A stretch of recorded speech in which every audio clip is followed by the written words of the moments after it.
Hey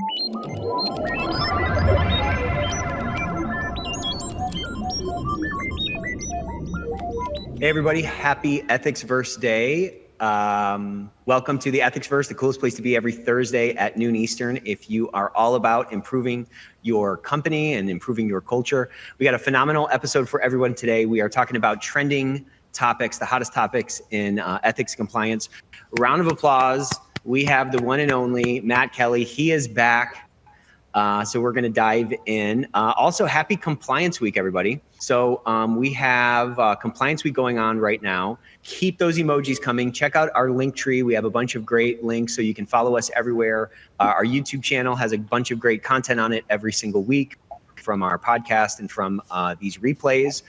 You can book a demo. You can follow us on LinkedIn. I would really encourage you guys to follow us on LinkedIn because our company page puts out all the best highlights from every single episode. So hit that link tree and join us. As we're talking, of course, drop your LinkedIn URL in the chat. Your network is your net worth, like we always say. So connect with someone today and really start to build that network out, because I guarantee whatever you're struggling with, somebody on this webinar has probably just recently solved that. And the more we can take advantage of this special community that we're a part of, the better. Today, we're going to be giving away Matt Silverman's new book called The Champions Network. This book is phenomenal. It's getting wildly high reviews. So if you don't want to participate and don't want to try to win, just hit that QR code and you can pick that book up. Money well spent. You know, books are really probably the best form of entertainment. You know, a book might take you 4, 6, 8 hours, and you're going to spend $15 on that. I mean, that's a lot of entertainment. Plus, you'll probably leave with a framework that you will remember and might influence your life. So pick that book up. Readers are leaders. We're giving away 5 of those today. So keep those questions coming. Keep those comments coming. If you're interested in a custom benchmark report, drop a 0 in the chat. We've given out several dozen of these in the last couple of weeks. So if you'd like to get involved with that, please do. Another couple of books I'd like to share with you guys is, Tom Fox's book, Speaking Up is awesome. Check that out. It's a fun book to read with your kids. Adam Balfour's got a cool new book, which I've been talking a lot about. This is like required reading in our organization. We're doing a bunch of hiring, and we're providing this book to folks so that they can get a better understanding of what folks go through. So check that book out. It's all about humanizing your program so you can drive more influence. Also wanted to share with you, the biggest reason that, Ethico's biggest competitor is not another company, it's inertia, it's the status quo. And a big reason that people are scared to change is because they don't know that they'll be able to pull it off in the small window, changing from one vendor to another. So as a response and as a testament to our willingness to put our money where our mouth is, so to speak, we're willing to build that bridge across and give folks a year free. Of course, some restrictions apply. But if you're interested in that, hit that QR code just to see what else is out there. It's your ethical responsibility to know what else is out there and make sure that your team and your organization has the tools it needs to reduce risk, improve the bottom line, and grow that culture of integrity that we're all shooting for every single day. Automation in the workforce is coming up. So AI regulatory landscape, always a hot topic for sure. And so join us next week for that. And then we have Christy Grant Hart. She's got a new book coming out. I don't know if you guys follow her on LinkedIn, but you absolutely should. She's got a great new book coming out about how to be a wildly effective compliance officer. Your year as a wildly effective compliance officer. I got an early copy of the book. It's freaking great. It's all about changing your mindset and how do we really grow into this sort of compliance executive. So she's going to be coming on and we're going to be talking about some good takeaways from that. So with that introduction over, I'm going to pass it over to Matt to give us that introduction. I'm wearing a hat today. So yeah, Matt, the floor is yours. All right. Thank you, Nick. And hello, everybody. Thank you for joining us. I see people chiming in from Michigan and Tennessee and Toronto, and I'm not even sure where else. But so our objective here today is to talk about some of the more topical and newsworthy events in ethics and compliance over the last 2 or 3 months. We have a lot. So joining us to talk about that is, so first, Nick, as always, Sujata Dayal, who is the previous head of compliance at Medline Solutions, and these days is on the board of directors at Emergent Biosolutions. Sujata, hello. Thank you for joining us today. Thank you for having me. Love to see a compliance professional on the board of a company. We need more of that in this world. Also, at some point, Karen Moore, who is a professor of compliance at Fordham Law School and previously was compliance officer at Unisys. Karen is supposed to join us. I think she is either running late or having technical difficulties, but when Karen gets on, we'll be happy to weave her into the conversation too. So big things that have happened within the last couple of months. I got a list.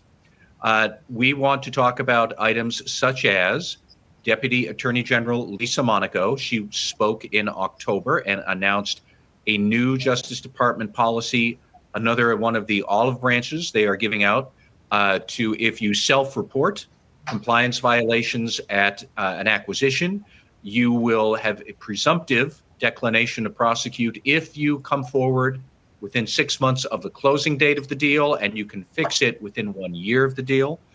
She talked about a couple of other things. Ms. Monaco gave a big speech at the Society of Corporate Compliance and Ethics in October. I was there for that. Nick was there for that. We can talk about what she was saying. Number two, we also have fresh guidance from the healthcare world that the Office of the Inspector General at the Department of Health and Human Services, they just put out comprehensive new guidance about compliance programs. I think it was on Monday. It was within the last 72 hours or so. We've taken a look at that. And Sujata, I am glad that you came from a healthcare background. I know we have a lot of listeners from healthcare, so we can talk about what that is and what you think of it. I also had a newsworthy thing that I don't know if you've all seen this lawsuit. The Securities and Exchange Commission has filed against SolarWinds. That's the IT services company that had a huge data breach in 2020 when the Russians cracked their system and it wound up being a big disaster. So now the SEC is suing the company and its CISO, the current sitting CISO, for poor disclosure of the company's cybersecurity risks. So what would that mean about how much liability do risk assurance executives have, such as compliance officers, if you're not capturing and reporting or disclosing an accurate sense of the company's risks? Are you going to be in an SEC lawsuit too? Want to talk about that. We've got a couple of other interesting studies and other issues that we can talk about as time allows, but we have a lot. And certainly anybody who is listening, if you have big ideas you want us to chew on, just pop them into the chat box and we'll see about whether we can mention those as well. But those are what I had. Listeners here, this really is to help you. So if you have other ideas about what's interesting, let us know in the chat and we can try and talk about it. All of that said, I want to go back to what I mentioned at the beginning. Deputy AG Lisa Monaco announcing this policy of not quite forgiveness, but leniency to companies that disclose violations they find in acquisition targets, if you do that in a prompt fashion. Sujata, let me start with you. What do you think of this policy and how useful or appealing will it be to companies that might be doing acquisitions and, oh crap, we found an issue at one? What's your general response to this policy, this olive branch DOJ has extended now? So maybe I'll just make my general comment on self-disclosure, which is, it is going to be a case-by-case company decision. It's not an easy decision to make, right? And there's so many people involved, whether it's, investigations, legal, et cetera. But I think with this guidance or this commentary that Lisa Monaco has made, she's actually re-emphasized the importance of due diligence in corporate acquisitions. Historically, we have seen companies that have ended up in government settlements because they've acquired an entity. If you look at some of the deferred prosecution agreements, a lot of them were giving somewhere between 12 to 18 months for integration as part of, attachment C, how you're going to go forward. And so I think this is really a re-emphasis on the fact that due diligence is important. I think it's the importance of compliance being involved in due diligence. And how you do it might differ from company to company. So in a larger company, you might have a whole due diligence team, and compliance should be part of that team, looking at things early and flagging issues. But even if you're not a direct part of the team, I think it is a good opportunity for compliance to sit down and work with whoever does diligence or your business acquisition teams to make sure the right questions are being asked. And frankly, getting the answers, because in many instances, compliance is going to have to be involved in the integration and corrective action. And, you see in the commentary, find your problems within 6 months and be thinking about how you're going to fix them within 12. So being able to be involved early and creating a strong integration plan is going to be critical. So I think it's just another, kind of place that we're seeing the importance of compliance being involved early and often. So let me put a polling question out to the listeners here, and you can just pop your answers into the chat box. I'll try and keep it a very yes, no, simple analysis. But I guess my question for listeners is, do you think this policy will be useful and celebrated? As in corporations, if they're acquiring, will say, oh, this is awesome. We're totally going to have compliance involved in pre-acquisition due diligence and strategic analysis of our targets. Do you think that's really going to help, or is it not? And we should still be cynical that doesn't matter what DOJ does. Company kind of runs on its own and then brings compliance in at the very end. So is it yes, this is great? No, this isn't going to be very useful. I'd love to know what listeners would think about that. Nick, let me ask you, you were at SCCE. I know you saw a lot of people talking about Deputy Monaco's speech. Like, what do you think of her speech or this policy? Or it seems like DOJ is trying to come up with remedies that will only work if the company takes compliance seriously. Like, do you think that they will? Yeah. Like, what are your thoughts about all of this? So I think you're right. I think you're totally spot on, that they're at least trying, at least on the surface, they're trying to create the circumstances for success. I think it's going to be idiosyncratic to the company. It's going to be idiosyncratic to, ultimately, in my mind, from a high agency perspective, it's going to be determined by how the compliance officer in place plays this hand that they've just been dealt. So there's a huge opportunity to use this as, again, more sort of external reinforcement for the case that compliance is in those processes early. And so this is just more fodder from an internal influence or from an internal persuasion perspective for a compliance officer to sort of change their lot in life, or for a compliance team to move more into that proactive area. But I don't think it's going to happen naturally. Like, I don't think the average CEO or the average board member is just perusing, no offense, they're not perusing radical compliance every day, and they're not reading the DOJ pronouncements all the time. They need that sort of cut up into small pieces and fed to them. And I think that's on us, and it's on our departments to make that change happen. So I think it's a huge opportunity. I think it is helpful if it's utilized. Like, it's a great tool if it can drive a change in behavior, but I don't think that change is necessarily going to come top down. It's going to come bottom up from us, changing how we, kind of turning those light bulbs on at the top, as we say. Yeah. Go right ahead. I was going to say I also think it's going to be a phased approach, right? So do you start talking to your business development people, get the right questions into the due diligence questionnaires, things like that. So I think it's going to be a staged approach, and it's an evolution. It is heartening to see so many listeners saying, yes, this policy is useful. I agree with those who say it could be useful, but they're somewhat uncertain how much this will actually be implemented. Here's a comment from John, who is saying the policy will be helpful, but not necessarily welcome, because involving compliance requires extra work for the due diligence team.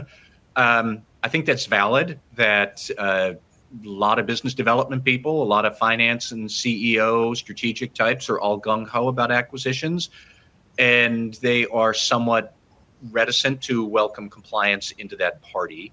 But, Sujata, I also wanted to ask you, as a board member, do you think that Nick has a valid point that this is something compliance officers will be able to, they'll have to pick this up and go to senior management, go to business development, go to the board and say, this is how it is. We can either go with the tide and, get compliance involved, or, we could play catch up if we have an acquisition that goes very poorly, but here are the potential consequences.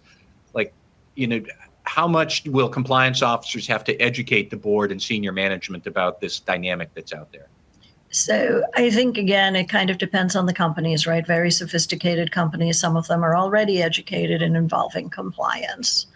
And I've had experience on both sides, frankly. But I do think education is important. I think a place that compliance officers can naturally start plugging this in terms of education is the risk assessment.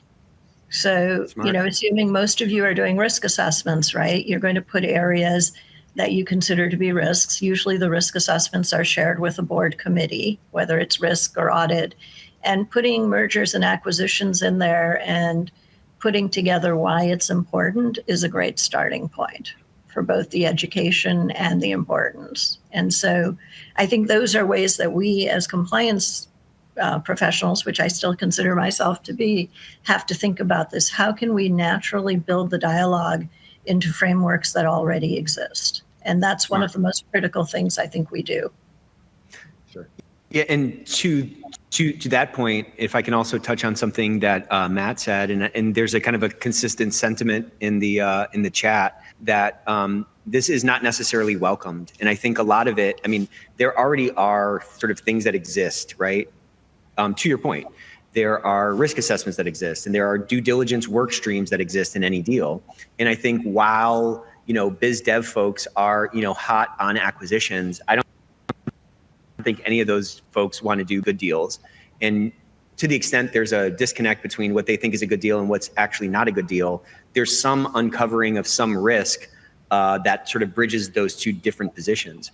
And so again, I think if we can frame this out appropriately and show this as the opportunity it is to de-risk an acquisition or to take advantage of, this leniency from self-disclosure should something come up, folding an additional, rivulet into that existing diligence work stream is not that crazy. That's what the entire diligence process is, right? What's my financial risk? What are my legal risks? What are my operational risks? You need to sort of have a good picture of those things. And in some situations, particularly in highly regulated industries, compliance risks can be huge needle movers from a threat to revenue perspective, from a high cost to right size something.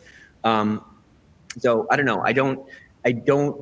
I'm not saying that you're saying this, Matt, but I don't think house flippers want a less of a deep dive on their home inspection. They want to know what they're buying. And if we can fold ourselves into processes, I think we're going to be able to frame it appropriately as the opportunity it is, but B, we'll be able to show our value in a more tangible way to the extent that that value is not sort of implicitly recognized by those at the top, whoever that might be. Okay.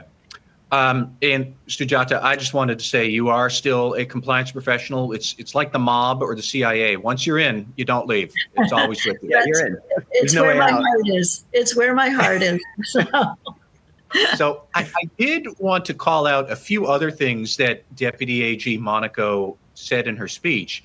What was interesting to me is she went through a list of recent enforcement actions where one was a Greek shipping company caught smuggling sanctioned Iranian oil. And to settle that, they had to surrender 1 million barrels of oil. Another was 2 pharmaceutical companies ensnared in an antitrust issue, where to settle that, they had to divest their cholesterol line of drugs. And then there was the third one, was a chemicals company that was in a big FCPA violation. They had to agree to totally restructure their sales operation. They were no longer going to be working with resellers and third parties and agents. They now have switched to an inside sales model. So the thing that caught me about that, and Lisa Monaco talked a lot about, we have these new remedies that we are pushing, is that none of those will work, much like what we mentioned before. None of those are going to work unless the company realizes it has to take compliance seriously now. And she didn't talk about large financial penalties for any of these companies, although at least 1 or 2 of them did have penalties. but trying to break the idea that violations are just a cost of doing business. We pay the fine, we move on.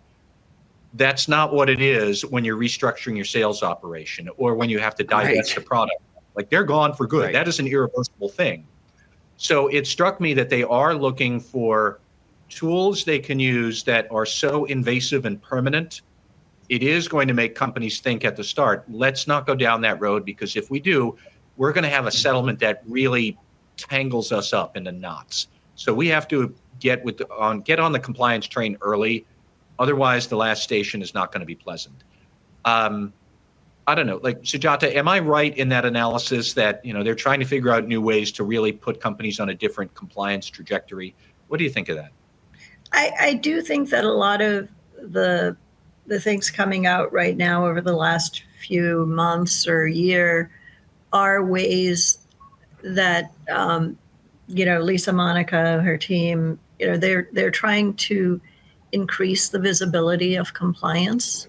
So I do think that's part of the objective. I was actually curious to hear what you and Nick had to say, since I missed her SCCE talk, because part of what I wasn't sure is whether she was saying we are using those examples of things they've imposed, but potentially suggesting it as ideas that companies could come forward with, or trying to get companies to come forward with creative ideas of how to resolve issues. And so I hate to flip this back on you, Matt, but I was curious about that. If you have a situation, do you come in proactively and say, as part of the integration, we're going to revamp our sales force? The divestitures and giving away oil, I think, are a lot harder, but, do companies think about this a little differently and say, when they find a problem, also come with a potential solution?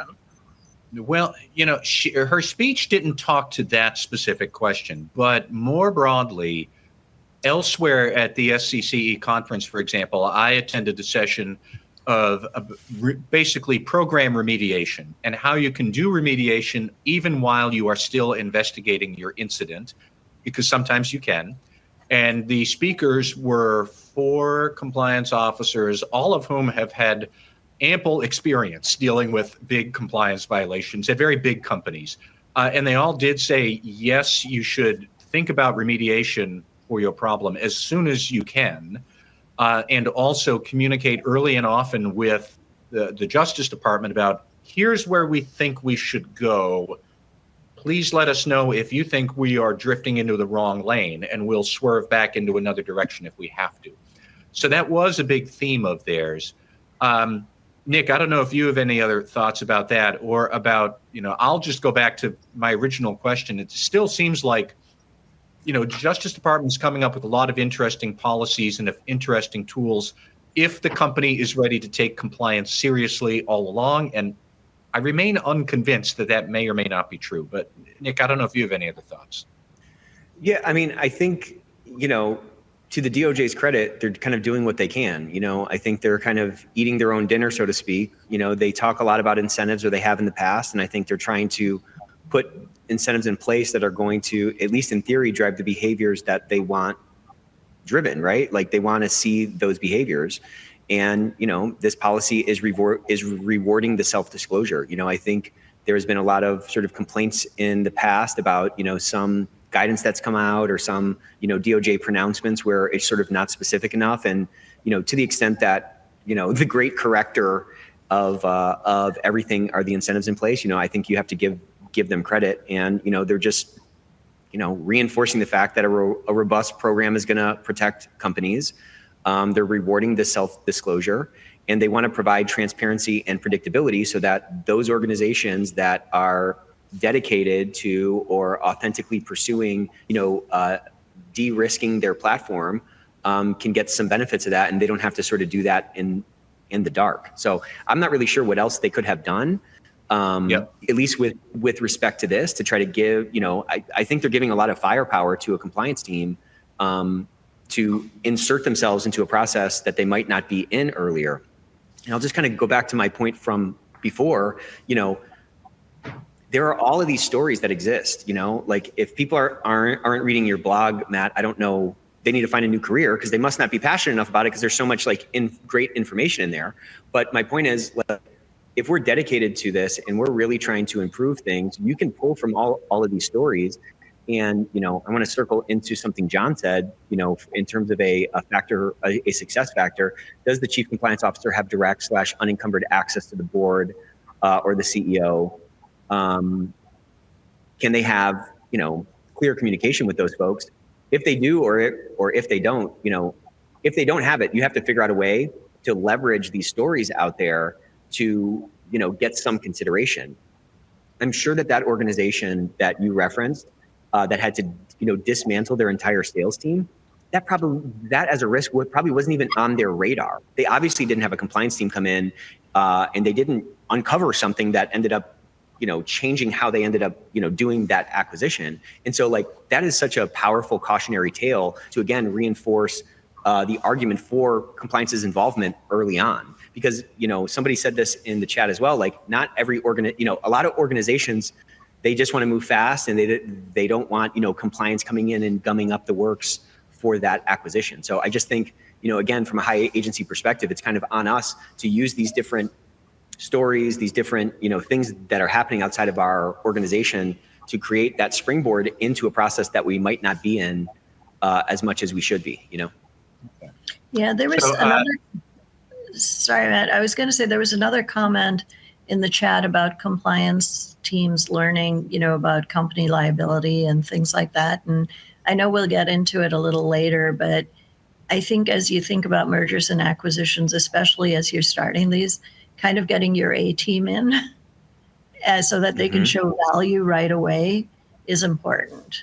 And helping your own teams learn the right questions to ask is very helpful. And so, as you think about training for our own teams, and I know we talk about this a lot, there's additional skills and upskilling that we can do within our own teams to, when you do get that seat at the table, show immediate impact and why you should be at the table. But I agree fully with Nick. I think this is a way to highlight the importance of compliance, and we need to use it appropriately.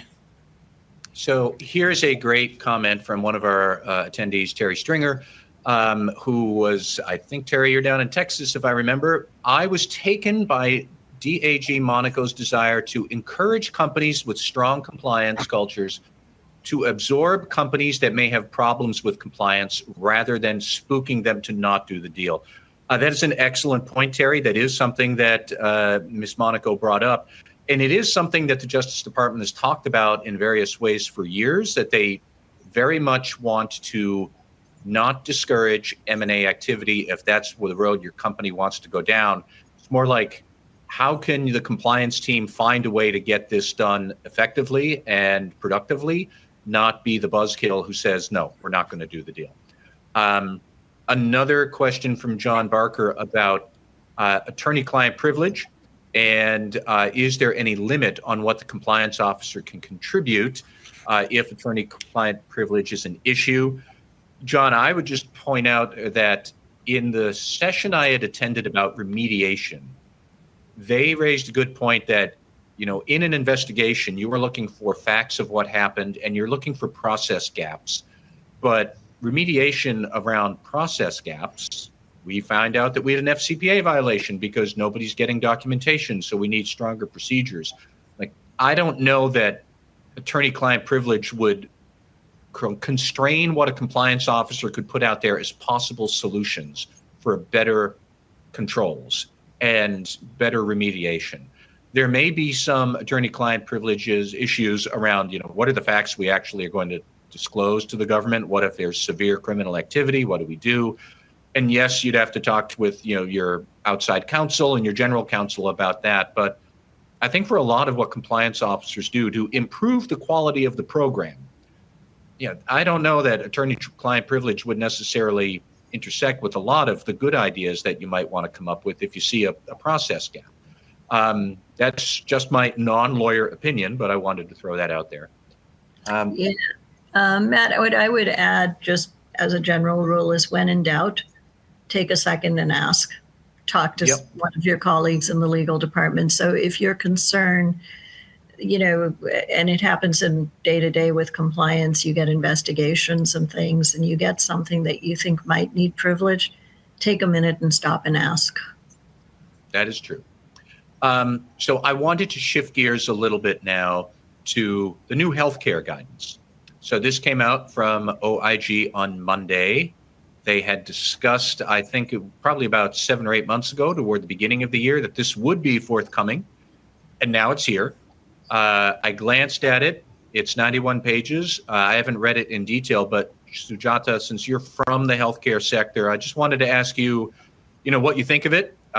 What are we supposed to do with this guidance if we are in healthcare? Anybody who is listening, if you've heard of the guidance yet, or if you've read it, do you like it? Do you not? If you want to pop that in the chat too.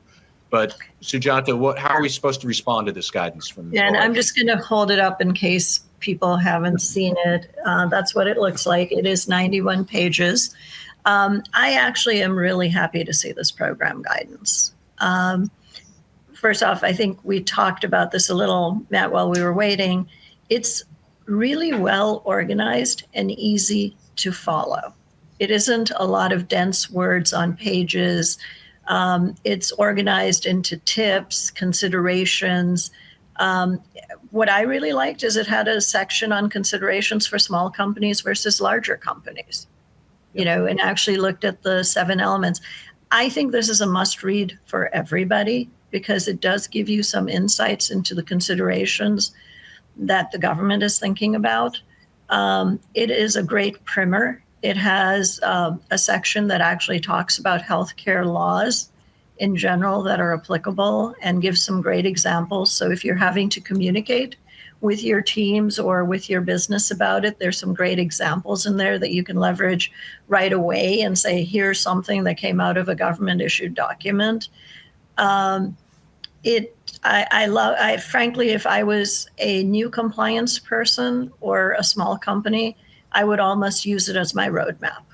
And as I look at it, I'm like, I would love to condense this into a couple of pages and use it to onboard any of my new team members in this area. And in addition, it went a little beyond just healthcare compliance. It talks a little bit about privacy. And then it talks about other considerations that, a lot of us talk about compliance and we talk about ethics, and it talks about patient safety, quality, and other considerations. So I have to say, I think it's a great document. I look forward to digesting it more. And, let's see if there's more to come. But it's a good framework. Nick, have you skimmed this yet, or have any thoughts about what we should do to put this document to good work? Yeah, I think,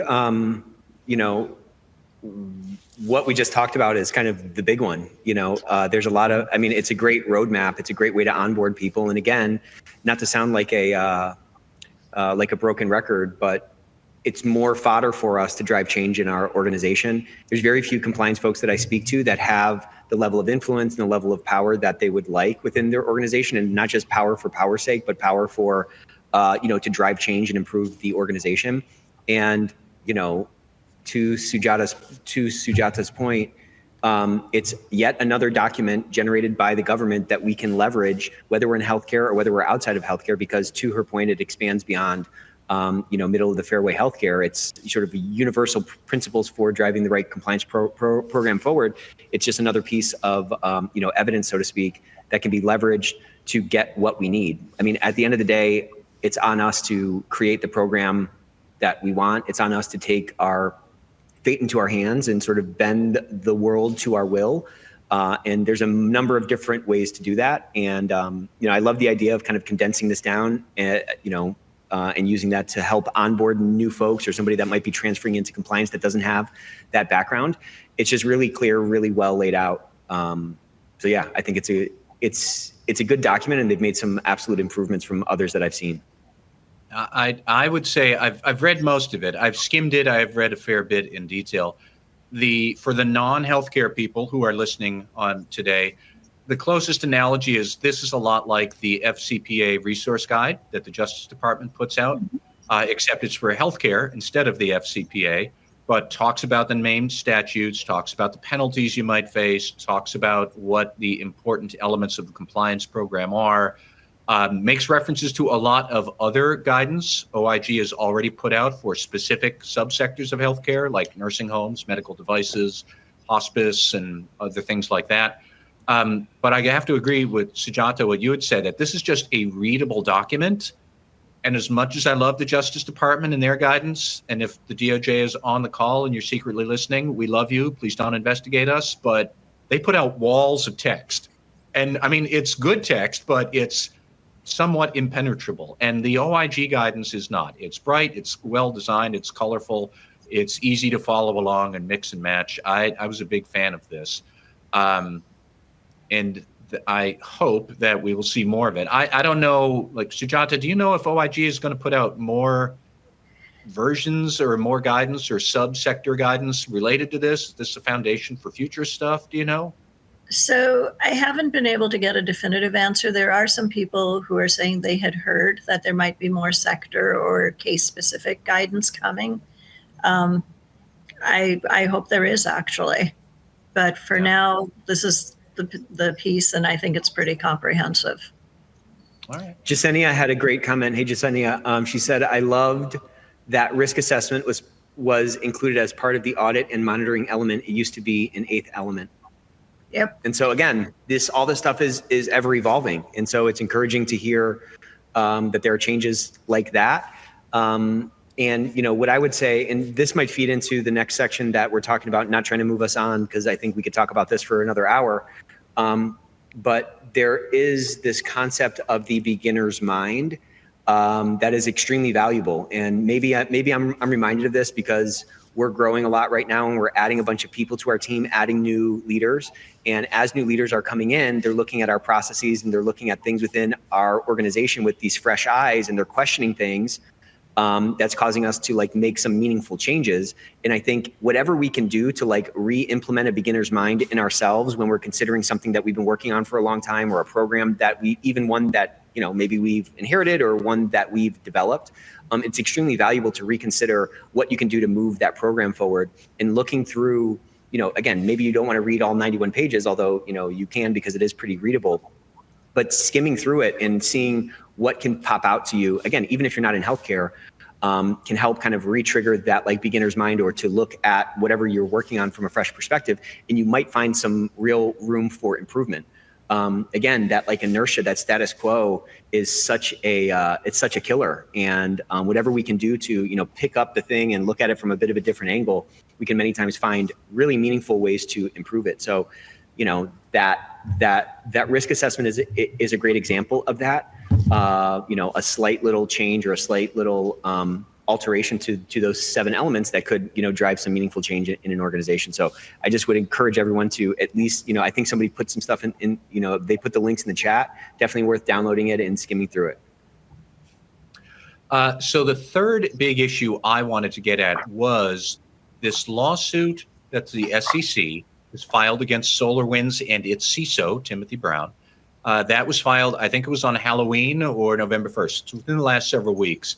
So here's what's going on. For those who don't remember, SolarWinds, IT services company, and they sell IT management software to large corporate customers, universities, Fortune 500, government agencies. And they were hacked by hackers who clearly are at the behest of the Russian government. The Russians hacked SolarWinds. This happened in 2019 and 2020 with the objective of implanting spyware into SolarWinds' Orion software product. Then they tell all their customers, here's our latest software upgrade, please implement it, which they did. They implemented the Russian spyware. And this all unraveled at the end of 2020 is when people discovered it, that Russia had widespread access to some of the most sensitive communications in the federal government and corporate America. They were reading the personal emails of the Treasury Secretary back in the Trump administration and several others. Huge mess. So the SEC has filed this lawsuit saying that while this was happening in the late 2010s and 2020, SolarWinds was putting out public disclosures. We have the strongest cybersecurity. We are following the NIST framework for cybersecurity. We have strong passwords, all of these very highfalutin statements to the investing public. On the inside, they have emails from employees saying, this is ridiculous. I can't believe it when the geeks up at the top talk about security. We are not a security company. We have this problem. We have that problem. One that sticks in my mind is some security engineers who were talking to each other. And basically one of them said, I don't know how to un-F this problem.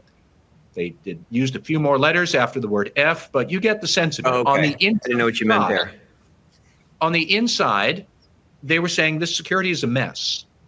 So the SEC is now suing SolarWinds and its CISO, saying either you were misleading investors or you didn't know that your cybersecurity risks were far greater than what you were telling people.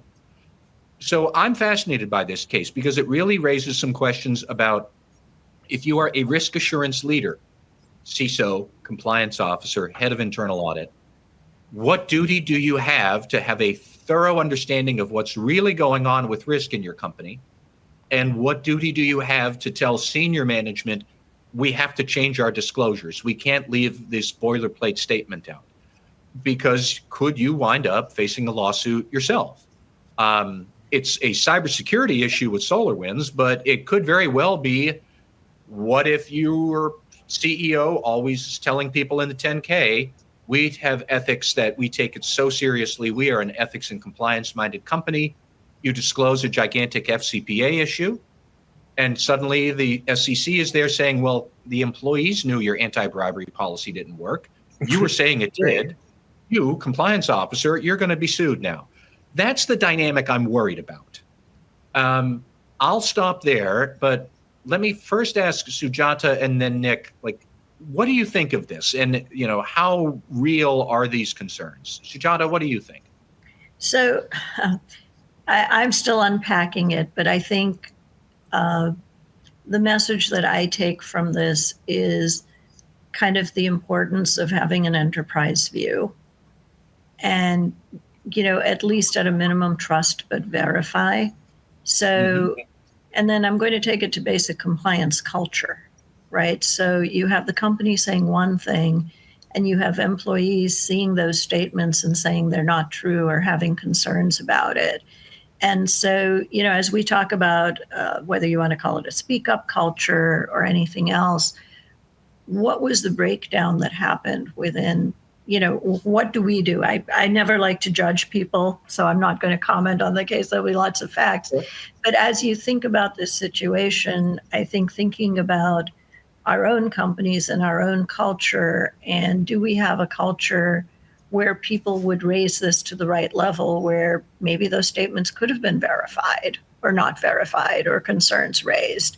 And so I ended up with a lot of questions there.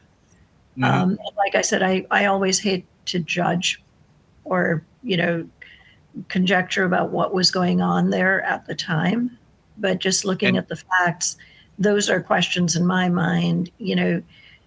Was the CISO trying to verify?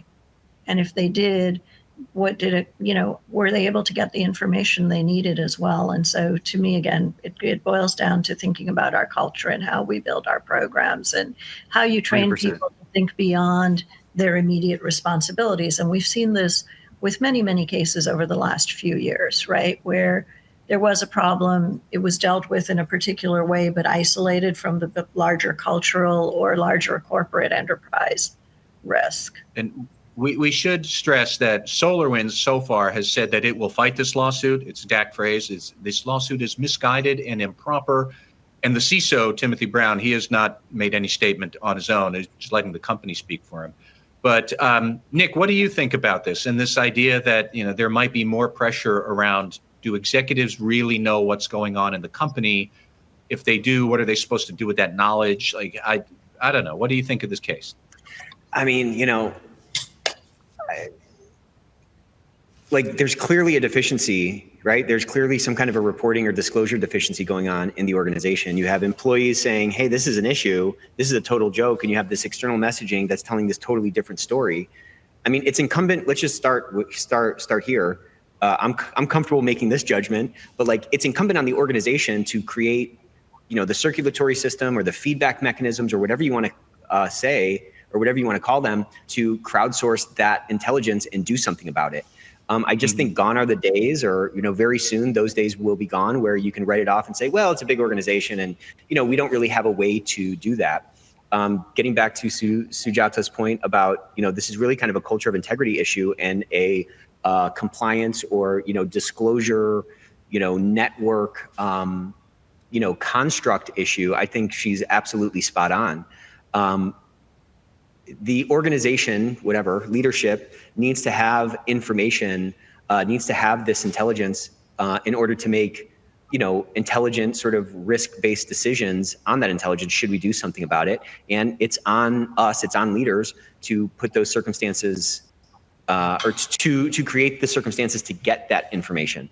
I don't know. We just have to like constantly evaluate that, and we have to constantly look at the extent to which people are utilizing those things. I'm not surprised that SolarWinds said that it's a misguided, lawsuit. That fine, but we just have to, this personal accountability thing. The more of that we can take on, and the less of that we can sort of push away due to natural impediments to us doing our job, the more of that we can take on, I think the more passionate we're going to be and the more sort of driven we're going to be to make sure that our backside is covered and make sure we have, those disclosure mechanisms in place. But it's not just having those in place. The culture of integrity is the extent to which the human beings in the organization are interacting and providing that risk intelligence or providing that, hey, I think there might be a little bit of a fire over here. How often is that happening? And then how are we doing something with that information? So yeah, and I think Carmen, it's just always baffling to me because this is so pervasive, sorry, but like anytime there's a problem, anytime an organization gets in trouble, there's always a bunch of people in the organization who see it as a problem. There's no real excuse to not put the circumstances in place to get that, there's no like, oh, I got blindsided by this, mea culpa. I don't think that really exists that much longer, and I don't think it should. I think it's on us to get that information out. Yeah, and I totally agree with you, Nick. And Carmen, and hi, Carmen. Haven't seen you in a while. Put some great questions in the chat. This particular lawsuit will be very fact-based, right? But there's the bigger cultural. If you look at the chat, you'll see a lot of really good questions in there. This is the other place that I think compliance people have an opportunity to pay attention is to the culture surveys that you see for your company. Yeah. And see if you're seeing some red flags there. So just, another tool that could help in terms of identifying if your culture is working. So I wanted to. We've been talking about this a lot. We did a webinar a couple of weeks ago. Sorry, Matt, but we did a webinar a couple of weeks ago about how to actualize those middle managers. And I mean, what a tragedy would it be for this guy, Tim Brown, I think you said his name was, if he ends up getting, blasted for this, and a bunch of middle managers heard about it, and those folks didn't report it, right? Like people are going to report things to their direct manager first and foremost. So I'm just saying, this information is rattling around the organization. Somebody needs to be accountable for like bringing that to quote unquote leadership, so that the decision can be made whether, hey, we need to true up this internal and external communication, or we need to hammer this thing out, or we need to stop this marketing campaign, or whatever the ultimate, whatever the ultimate sort of catalyst was for these guys to get their finger sort of, in the mousetrap, so to speak. Activating those middle managers can allow for a ton of this information. Like, I just don't believe that no middle manager heard about this issue. So why, where was the breakdown? If we're not like an integrated leadership team that's pulling all of this, intelligence together into one spot, then we leave ourselves open for these kinds of situations. And, perhaps it's good. Perhaps it's good that the CISO is getting in trouble for it because they're accountable for it. Who's accountable for the culture of integrity? It can't just be the CEO. You know what I mean? That's interesting. Everybody, right? So one of the listeners, a couple of comments ago, I think her name was Allison, said that this lawsuit might be the guinea pig that if it succeeds, it opens the floodgates. This actually is not the guinea pig. I can clearly remember there was a lawsuit that the SEC filed against Activision last year. They settled it. So Activision wound up paying 30 some odd million in a fine. But Activision Blizzard, video game company, exposed to having a terrible sexual harassment, sexual assault culture. So the SEC said, well, hold on. You've been disclosing in your 10K that retaining the best and brightest talent is a big risk. You've been saying that to investors for years, but you knew that your HR culture was a mess for years. So you were misleading the investors about this. And they were saying that your metrics to track corporate culture suddenly were a whole lot closer to what compliance officers worry about. It's not just cyber, but your ability to understand the corporate culture was flawed. Therefore, you were making misleading disclosures, and here's your fine. So I actually thought that was the test case, and now they're applying it to other types of risk. But it begs the question, if you are a senior risk assurance executive, compliance, audit, CISO, I see tons of people in the chat saying you should have D&O insurance. I think that's a good idea. I don't know how you go about having that conversation with the board or the CEO that I want this too. What if they say no? How much are you supposed to have? What if they say, well, why do you want it? Is there an issue? Are you looking to cover your behind? Like there are many different worms within the can that we're opening. And I think this is going to be a very profound case, regardless of what happens with it. And I don't know if it will get settled, dismissed, go to trial, but it's well worth watching. I agree. Yeah, and it's also super actionable to drive the change in the organization.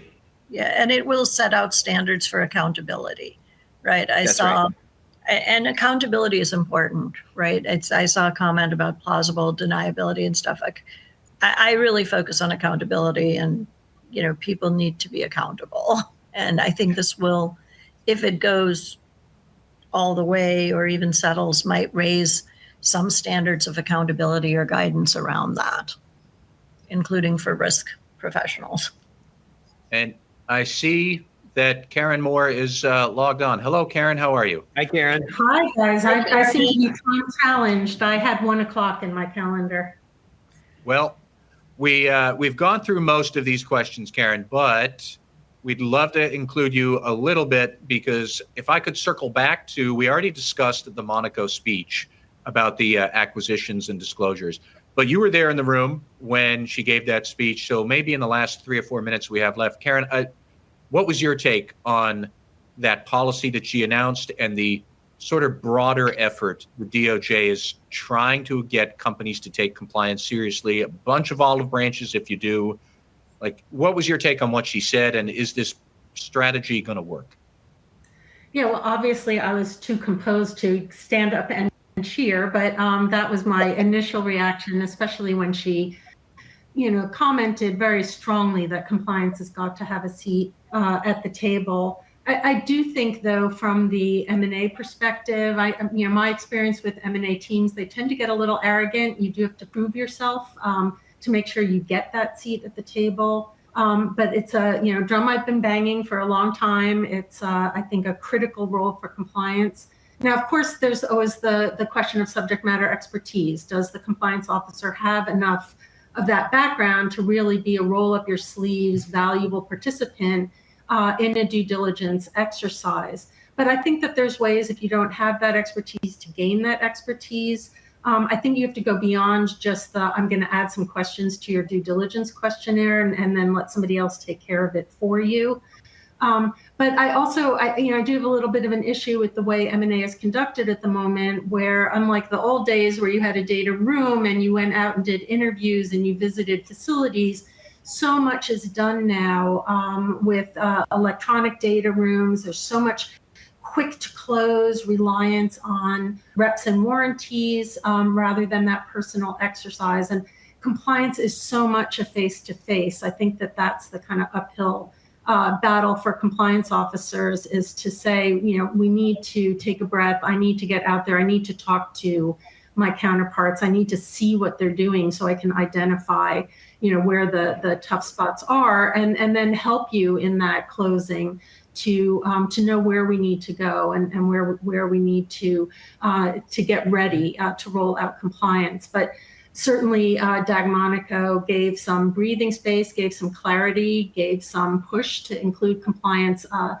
at an earlier stage than, oh, by the way, we've just acquired this company. Can you please now roll out compliance? So I see a lot of positives.